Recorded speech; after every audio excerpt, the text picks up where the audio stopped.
ndiri mugari wemuwadhi 21 kupenharo ngatsvingwe. Zvatoda kuti ndedzekutaura nezvazvo tichibatsiranawo kunyange nevakuru vedu vari kumusoro inhau yekuti patinenge tichiuya kwavari tichidawo minda yekuti tirime, tiri kuita dambudziko rekuti variko kumusoro vanotibvunza kuti mune murume here, makafirwa here. Asi ine kana ndauya kwavari ndine chinangwa ndoda munda, hazvine kuti ndine murume kana kuti handina, ndoda kushandira mhuri inoda kushandirwa. Kunyange dai baba vacho varipo asi vanenge varudawo mubatsiri anova inini. Ndipo zvatinonyanyochema nazvo semadzimai kuti vasati pemibvunzo iyoyo yekuti une murume wakafirwa here, ngavandipe munda semunhuwo ari wakasununguka munyika yake anodawo kuti atye achiguta nemhuri yake. Okay, saka apa muri kuti madzimai anofanira kuenjoyawo marights ari kuenjoya varume. Ndizvozvo chaizvo, toda kuenjoyawo marights vari kuenjoyiwa nevarume, nekuti tese tiri zvisikwa zvepasi pano takafanana, tinombosiyana takafanana. Ndogara kuno kupenharo ngatsvingwe.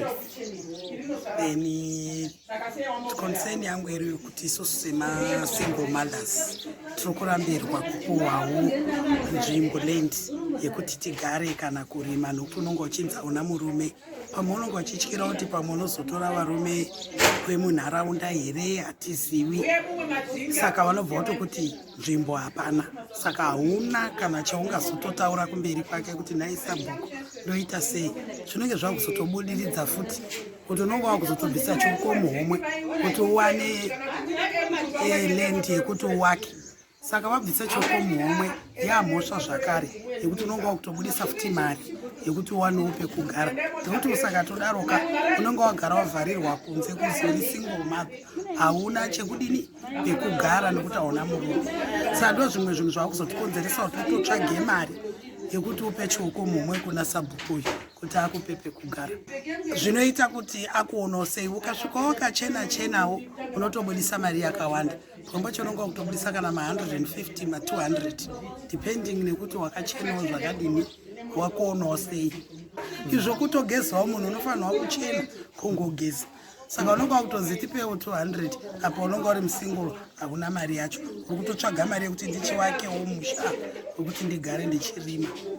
Okay. Ko kwamambo vanoti vari kuti zvinobvumirwa here zvekuti mudzimai haakwanisi kupiwa land nekuti haana murume? Kwamambo hatizozivi kuti zvinenge zviri kufamba sei. Pamwe unonge uri kutodya wese zvenamambo mari iyi, ndokuti mungati Sabhuku angaita ega zvisingazikani namambo. My name is Sandra Matendiri. I'm the founder and executive director of Zimbabwe Women Against Corruption Trust.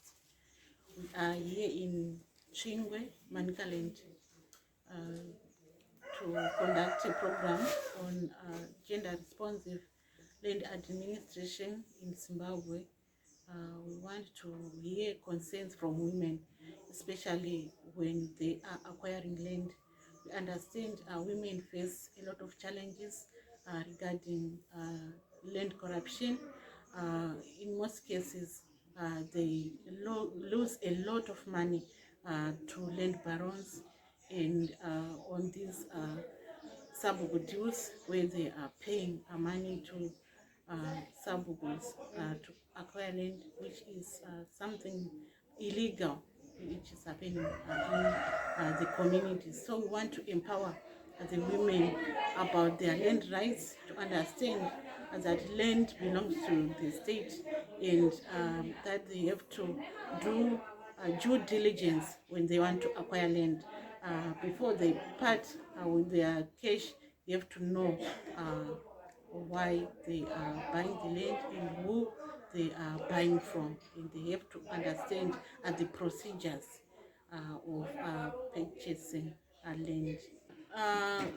We have gathered some information from social media platforms and from the mainstream media.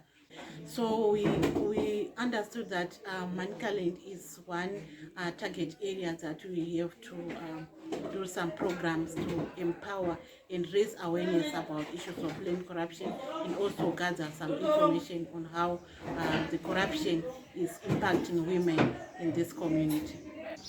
semunhukadzi madzimai ari kuti tiri kupinzwa pamawaiting list but mazita edu ari kurumidza kubuda, arinonoka kubuda, aritora time kuti akwanisa kunge achibuda. Saka wangoziva matanho ekuti wanozotora sei wachiramba wachingopinda pamawaiting list time and again, but wasikumalenda wasikwanisa kuita access kune nzvimbo dzacho nekuti madzimai maari kukwanisa kuwana mari shoma. Kuwana kwedu kwamadzimai tinoona mari shoma, saka watora challenge yekuchiwana mari yekuti wakwanise kutenga masitins acho zvine bribery mukati. Saka wati tiri kukumbiriswa dai takwanisa kuti panobuda maland tikwanisa kunge tichitaura kunzi land yabuda.